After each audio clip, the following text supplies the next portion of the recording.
Hi everyone. तो अब तक मैंने अप्रॉक्स 1000 कॉपीज़ तो एनालाइज़ कर ली होंगी। Not copies, I mean answers को तो एनालाइज़ कर लिया। और उन आंसर्स में कोशिश यही होती थी कि एक सिस्टम को हम क्रैक कर पाएँ। किसी तरीके से कोई ऐसी डिटेल हम कैच कर लें जो आगे रिपीट पे हम यूज़ कर सकें, या फिर उसके थ्रू अपनी आंसर राइटिंग को हम इम्प्रूव कर सकें। लेकिन आज की जो कॉपी है, वो आपको दिखेगा कि बहुत रैंडम है, और ऐसा नहीं है कि ये अचानक से दिख रही है। ऐसे बहुत से आंसर हैं, मतलब आप बिलीव नहीं करोगे। जो टॉपर्स आपको दिख रहे हैं कि उन्होंने बहुत अच्छी रैंक लाई है, बहुत अच्छा स्कोर किया है, जब आप उनकी कॉपीज़ देखते हो जो उन्होंने रियल एग्ज़ाम से 15-20 दिन पहले लिखी होती हैं, उनमें आपको बहुत रैंडम चीज़ें दिखती हैं। और यहाँ से फिर एक डाउट आता है कि क्या बहुत अच्छा आंसर लिखने से श्योर शॉट आपका सिलेक्शन हो जाएगा? उसकी कोई गारंटी नहीं है। क्योंकि यहाँ पे हमें पता लगता है कि कुछ ना कुछ तो लक का फैक्टर है। और ये जो लक वाला पार्ट है ना, ये ऐसा नहीं है कि बहुत ही इंपॉर्टेंट है। लेकिन हाँ, ऐसा भी नहीं कि इसको टोटली आप नेग्लेक्ट कर लो, और वो अपने कंट्रोल में नहीं है। सबसे इंपॉर्टेंट क्या है कि वो कंट्रोल में नहीं है। कंट्रोल में क्या है कि जो लक के अलावा बचा हुआ 90% 80% जो भी आप उसको काउंट करो, उस पार्ट को आप कितना स्ट्रॉन्ग कर लेते हो।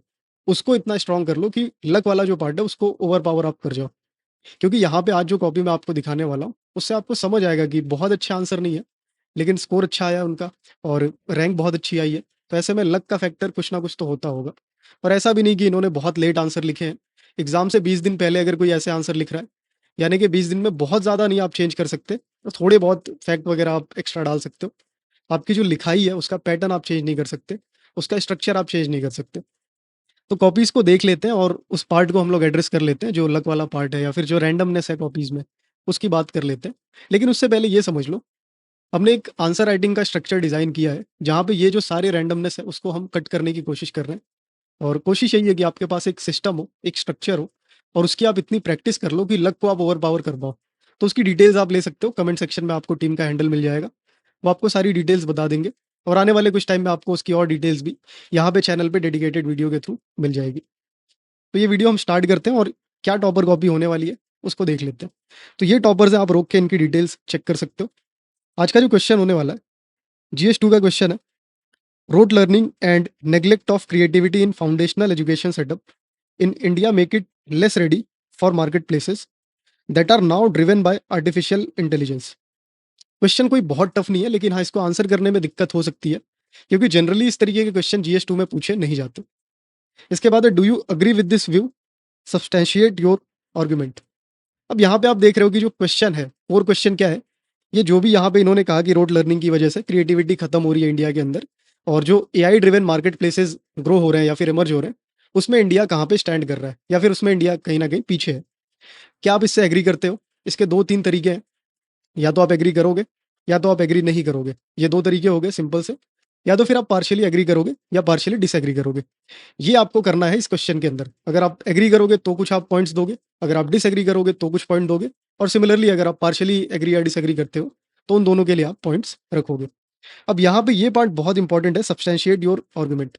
अब ये जो आर्गुमेंट आप रखने वाले हो, उसको आपको सब्सटैंशिएट करना है, और इसका सिंपल सा यही मतलब है कि जो भी आंसर आप करोगे, उसके अंदर एविडेंस होना चाहिए। आपका आंसर एविडेंस बेस्ड होना चाहिए।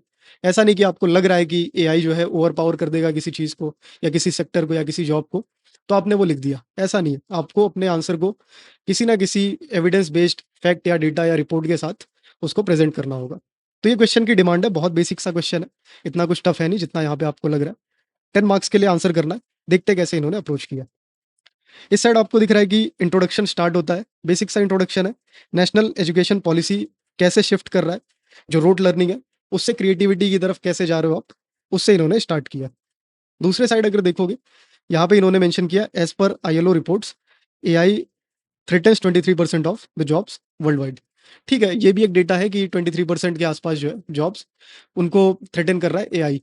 एआई से अगर कुछ ऐसी जॉब्स एक्सपोज्ड हैं जो रूटीन है, या फिर जहाँ पे फिक्स चीज़ें करनी है, तो वो सीधी सी बात है कि उन पे रिस्क तो है। और रिस्क की बात छोड़ो, अभी प्रेजेंट में तो ऐसा हो गया कि बहुत सारी जॉब्स चली गई हैं। बड़े बड़े टेक जायंट्स ने भी ले ऑफ करना चालू कर दिया। तो इन्होंने ऐसे स्टार्ट किया इसको, एक प्रॉब्लम दिखा के। इसके अलावा और भी तरीके हैं स्टार्ट करने के। इससे तो बहुत बेहतर कर सकते हो आप, क्योंकि 2020 का कॉन्टेक्स्ट रखना बहुत अच्छा स्टार्ट नहीं है। तो आप इसको और बेहतर कर सकते हो। ये वाला ठीक है। आप वर्ल्ड इकोनॉमिक फोरम को भी ला सकते हो। आप ये बता सकते हो कि कैसे रिसेंट में एक रिपोर्ट आई थी, उसके अंदर उन्होंने क्रिएटिव थिंकिंग को सबसे इंपॉर्टेंट स्किल्स में रखा था। आई थिंक वो फ्यूचर की टॉप 5 स्किल्स में उन्होंने क्रिएटिव थिंकिंग को रखा था। तो ये एक आप दिखा सकते हो कि क्यों इंपॉर्टेंट है। इसके बाद दोनों का आंसर स्टार्ट होता है। पहली हेडिंग है लेस रेडी ह्यूमन रिसोर्स और क्वेश्चन मार्क है। ये यहाँ पे क्वेश्चन कर रहे हैं, टोटली एग्री नहीं कर रहे, और कैसे उन्होंने उसको अपने पॉइंट्स में दिखाया है वो हम आगे देखते हैं। इससे पहले यहाँ पे हेडिंग देख लो, need for creativity in foundational learning. तो यहाँ पे थोड़ी अलग सी हेडिंग दिख रही है आपको, यहाँ पे रिक्वायरमेंट इन्होंने जनरेट कर दी। अब ऐसे क्वेश्चंस को करने के लिए आपके पास एक स्ट्रक्चर होता है। आप क्या करोगे, कॉज एंड इफेक्ट दिखाना चालू कर दोगे। सबसे बेसिक है, कॉज इफेक्ट दिखाओ और सिंपली आपका आंसर होना चालू हो जाएगा। यहाँ पे इन लोगों ने थोड़ा अलग तरीका यूज़ किया, देखते हैं कैसे पॉइंट्स है। यहाँ पे पहला पॉइंट है crude focus on rote learning. ठीक है, ये तो क्वेश्चन में ही बता दिया था, ये लिखने की कोई खास जरूरत थी नहीं। Depleted focus on creativity, depleted focus on creativity तो ऑलरेडी है, ये तो क्वेश्चन में लिखा ही था। ये कुछ बहुत अच्छा पॉइंट नहीं है, बहुत ही जेनरिक सा पॉइंट है, तो ऐसे पॉइंट्स को आपको अवॉइड करना है। इसके बाद है marks based system over entrepreneurial focus. इसके बाद है पेडागोजिकल यूनिलैटरलिज्म, और यहाँ से लेबर मेंटालिटी का इन्होंने पॉइंट रखा है। और ये लिखना थोड़ा गलत भी कह सकते हो, लेबर मेंटालिटी मतलब ऐसा तो है नहीं कि यार पूरा इंडिया ही लेबर मेंटालिटी को फॉलो कर रहा है, और ये थोड़ा सा मुझे उतना खास पॉइंट नहीं लगा। इसके बाद है emphasis on curricular over extra curricular activities. तो करिकुलर एक्टिविटीज़ पे ज़्यादा फोकस है, एक्स्ट्रा करिकुलर को उतना फोकस नहीं दिया जा रहा। और अगर आप एआई को इस तरीके से दिखाना चाह रहे हो कि ये एक्स्ट्रा करिकुलर है, तो वो भी गलत है, क्योंकि एआई को करिकुलर ही आप बनाओ, अपने करिकुलम में ऐड करो। जिस तरीके से इतनी एडवांसमेंट दिख रही है एआई की फील्ड में, तो उससे तो यही समझ आता है कि इसको एक्स्ट्रा करिकुलर में रख के कोई सेंस है नहीं। तो ये कुछ पॉइंट यहाँ पे इन्होंने रखा, और इससे क्या इन्होंने मेंशन किया, कॉग्निटिव डेवलपमेंट जो है वो रिड्यूस हो रहा है। इसके बाद lack of practical and applied जो नॉलेज है या फिर जो सिस्टम है उसकी बात की है इन्होंने। ये कुछ पॉइंट्स हैं इनके। दूसरे साइड पे कैसे पॉइंट्स है वो देख लो। इंडस्ट्रियल रिवॉल्यूशन 4.0 की ज़रूरत है, स्किल्स की ज़रूरत है इसके लिए। Need for out of the box thinking, बहुत बेसिक से पॉइंट है, और पॉइंट भी नहीं कहूँगा इनको मैं, ये तो ऐसा है कि कीवर्ड की डंपिंग कर दी है इन्होंने, और स्पेस ऑक्यूपाई करने के लिए फटाफट कुछ भी लिख के ये आगे बढ़ गए। इसके बाद कुछ है take away routine task of white collar workers. ठीक है, रूटीन टास्क वगैरह हट जाएंगे तो ये सब रिस्क है। ग्लोबल वैल्यू चेन में क्रिएटिविटी की डिमांड है, वो यहाँ पे इन्होंने एड्रेस किया। और यहाँ पे कुछ इन्होंने ग्राफ बनाया है जहाँ पे इन्होंने प्रोडक्शन का कर्व दिखाया। यूएसए जो है वो डेवलप भी कर रहा है और मार्केटिंग भी उसकी स्ट्रांग है, लेकिन इंडिया जो है वो असेंबली में अटका हुआ है। लेकिन इसका कोई सेंस बनता नहीं है इस वाले क्वेश्चन में। खैर, यहाँ पे इन्होंने वैल्यू ऐड करने के लिए कुछ यहाँ पे रख दिया, और आप देख सकते हो कि पॉइंट्स कैसे हैं। 4 पॉइंट्स हैं, बहुत बेसिक से हैं, इनको मैं पॉइंट्स भी नहीं कहूँगा, ये एक तरीके से कीवर्ड्स हैं, और उन्हीं कीवर्ड्स को इन्होंने यहाँ पे मेंशन कर दिया। आगे बढ़ते हैं, आगे क्या आंसर किया इन्होंने। यहाँ पे हेडिंग दिख रही है, however market place readiness is seen. ठीक है, एग्री किया इन्होंने स्टार्टिंग में कि प्रॉब्लम है उसकी वजह से, और उसके बाद अभी ये पार्शियली उससे डिसएग्री कर रहे हैं कि मार्केट प्लेस रेडीनेस जो है वो देखी जा सकती है। तो यहाँ पे कुछ पॉइंट्स हैं। दूसरे साइड अगर देखा जाए, दस the way ahead should focus on. तो यहाँ पे क्या दिख रहा है, यहाँ पे ये दिख रहा है कि जो ये हेडिंग थी यहाँ से इन्होंने क्लियरली एग्री किया, एआई जो है उससे दिक्कत हो रही है, रोट लर्निंग से एक्चुअली दिक्कत हो रही है, एआई से नहीं दिक्कत हो रही। और कुछ पॉइंट्स यहाँ पे तो आपने देख ही लिए कैसे हैं, और यहाँ आके इन्होंने उसका सॉल्यूशन दिया। तो इससे क्या समझ आ रहा है, इन्होंने टोटली उसको एग्री कर लिया। कुछ पॉइंट्स यहाँ पे इन्होंने भी रखे हैं, और अगेन वो पॉइंट्स नहीं है, यहाँ पे आप देख सकते हो कि सिर्फ कीवर्ड्स आपको दिख रहे हैं यहाँ पे। आगे इसको हम डिस्कस करेंगे।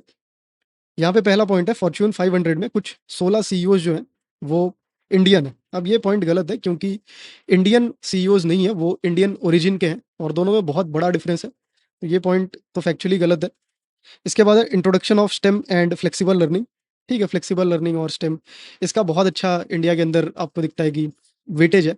क्योंकि अगर आप स्टेम की ही बात कर लो तो रफली कुछ इंजीनियरिंग फील्ड से ही 1.5 1.6 मिलियन इंजीनियर्स हर साल आपको दिखते हैं इंडिया से, और छोटा नंबर नहीं है, बहुत बड़ा नंबर है।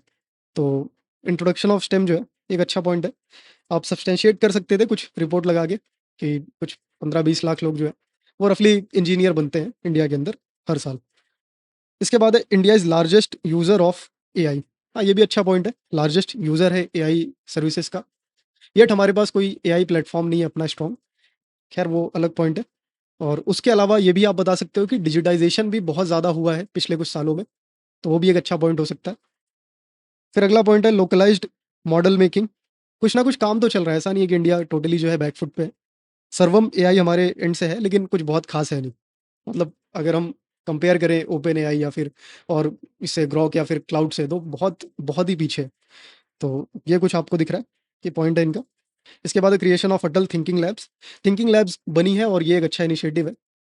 प्राइमरी जो लर्निंग का पार्ट है वहाँ पे अगर आप इंट्रोड्यूस कर देते हो इस तरीके से, तो बहुत अच्छा ये तरीके से। इंटीग्रेशन है। इसके बाद है इंसेंटिवाइज़ करने की बात हो रही है, इंस्पायर अवार्ड्स है और department of science and technology का यहाँ पे इन्होंने मेंशन किया। इसके बाद अगला पॉइंट है डाइवर्जेंस फ्रॉम ट्रेडिशनल या आउटलेट लिखा है शायद इन्होंने। तो ट्रेडिशनल जो भी तरीके हैं उनसे कहीं न कहीं शिफ्ट हो रहा है। तो डाइवर्जेंस है, 75% लिटरेसी दिख रही है आपको, अच्छा नंबर है। ऑन ग्राउंड अंडरस्टैंडिंग होनी चाहिए, फिर इंटरनेट पेनिट्रेशन बहुत स्ट्रॉन्ग है और ये सब मिला के जो है न्यू एज इंडिया आपको दिख रहा है। तो कुछ फ़ॉर्मूला यहाँ पे इन्होंने यूज़ किया है और इसके बाद यहाँ पे इन्होंने कंक्लूड किया है, "दस India's AI readiness builds on aspirational India" और इसको यहाँ पे इन्होंने एआई बताया। तो ये शायद से प्राइम मिनिस्टर ने भी बोला था, तो अच्छा कंक्लूज़न है ये, एस्पिरेशनल इंडिया और एआई को इन्होंने रिलेट किया। दूसरे साइड देखते हैं दूसरे टॉपर ने क्या किया। यहाँ पे इन्होंने एग्री कर लिया था कि ठीक है प्रॉब्लम है रोड लर्निंग की और सजेशन ये कुछ दे रहे हैं। कैसे सजेशन है? वोकेशनल ट्रेनिंग दे दो, डाइवर्जेंट थिंकिंग कर दो और इंटर्नशिप्स कर दो, ट्रिपल पी को इंट्रोड्यूस कर दो जॉब्स ट्रेनिंग्स में और इंडस्ट्री रेडी कुछ इंस्टीट्यूट्स बना दो जो ट्रेनिंग करा दे। ये आपको दिख रहा है कि कीवर्ड्स इन्होंने डंप कर दिया है, बहुत अच्छा आंसर नहीं है इस साइड और फिर यहाँ पे ये कंक्लूड हो रहा है, "दस reaping a demographic dividend goes hand in hand with integration with global value chains." AI का कुछ बहुत खास यहाँ पे पॉइंट आपको दिखा नहीं, पॉइंट भी इतने डिटेल नहीं दिखे। पॉइंट्स में आपको दिख रहा है कि सिर्फ़ कीवर्ड्स को इन्होंने मेंशन कर दिया, जो कि बहुत अच्छा तरीका नहीं है आंसर करने का। लेकिन फिर भी इनको अच्छे स्कोर मिले हैं। हो सकता है कि रियल एग्ज़ाम में इन्होंने बहुत अच्छा लिखा हो। लेकिन अगर 20 दिन पहले की परफ़ॉर्मेंस आप देखोगे, तो ये कुछ इनका आंसर है। ऐसा नहीं कि सारे आंसर इनके इसी तरीके के हैं, लेकिन इनकी कॉपीज़ में क्लियरली वो विज़िबल था कि कुछ 10-12 आंसर बहुत अच्छे थे और उसके बाद आंसर्स इसी तरीके से इन्होंने लिखे हैं। जहाँ पे आप देख सकते हो कि स्पेस मैनेज करने के लिए बहुत कम लिखा है इन्होंने और पॉइंट्स यहाँ पे आप देख सकते हो कैसे इन्होंने मेंशन किए हैं। तो इससे वही समझ आता है कि मतलब लक का भी एक फैक्टर है और ऐसा नहीं है कि अच्छा आंसर नहीं लिखा है इन्होंने, अच्छे आंसर्स भी बहुत लिखे हैं। इनकी एक आंसर कॉपी हमने रिसेंटली एनालाइज़ भी की थी। उसमें इन्होंने रफली कुछ एक हेडिंग के अंदर 12-13 पॉइंट्स रखे थे और ऐसी 2 हेडिंग्स थी, तो उसमें ही इन्होंने 17-18 पॉइंट्स रखे थे 10 मार्क्स के लिए। तो ऐसा नहीं कि अच्छे आंसर नहीं लिखे इन्होंने, लेकिन उसके साथ-साथ ऐसे भी आंसर इन्होंने अपनी कॉपीज़ में लिखे हैं। तो यहाँ से यही समझ आता है कि लक के साथ-साथ आपकी प्रैक्टिस भी होनी चाहिए। हो सकता है कि 20 दिनों में इन्होंने ये प्रैक्टिस करके एलिमिनेट कर दिया हो। अब हमारे पास एक्चुअल कॉपी है नहीं तो हम उसको जज कर नहीं सकते। जो हमारे सामने है, उसके अकॉर्डिंग आप देख सकते हो किस तरीके की परफॉर्मेंस रही है। तो इस वीडियो के लिए तो इतना ही है। मैं यही उम्मीद करता हूँ कि आप लोग इसमें कुछ अच्छे पॉइंट्स लिखोगे अपने एंड से। जीडीपी का पॉइंट आप बना सकते थे कि कैसे हमारा जो ग्रॉस एक्सपेंडिचर है आर-एन-डी के लिए, वो बहुत कम है, मतलब 0.6 0.7 के आसपास है। वहीं पे अगर डेवलप्ड इकोनॉमीज़ का देखें तो हमसे 4 से 5 गुना उनका जो रिसर्च एंड डेवलपमेंट का ये जो एक्सपेंडिचर है, वो दिखता है। तो ऐसे कुछ पॉइंट्स आप रख सकते थे। इसके अलावा कुछ ऐसे पॉइंट्स भी हो सकते थे कि इंडिया का जो ग्रेजुएट्स हैं, उनका स्किल सेट बहुत वीक है। 50% तो मतलब इंडस्ट्री रेडी होते ही नहीं जो ग्रेजुएट्स हैं। और ये ऐसा नहीं है कि किसी नॉन टेक फील्ड की बात हो रही है, ये टेक्निकल फील्ड्स की बात हो रही है, जहाँ पे इंडस्ट्री लेवल की चीज़ें होती हैं।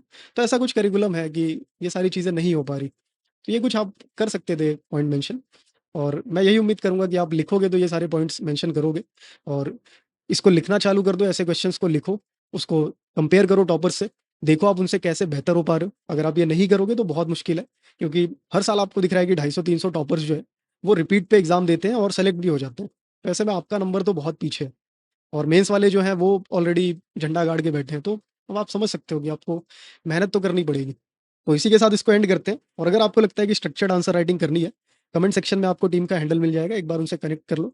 वो आपको सारी डिटेल दे देंगे कि कैसे आप कर सकते हो, क्या प्रोसेस है पूरा और लिखना चालू करो, बस इतना ही है।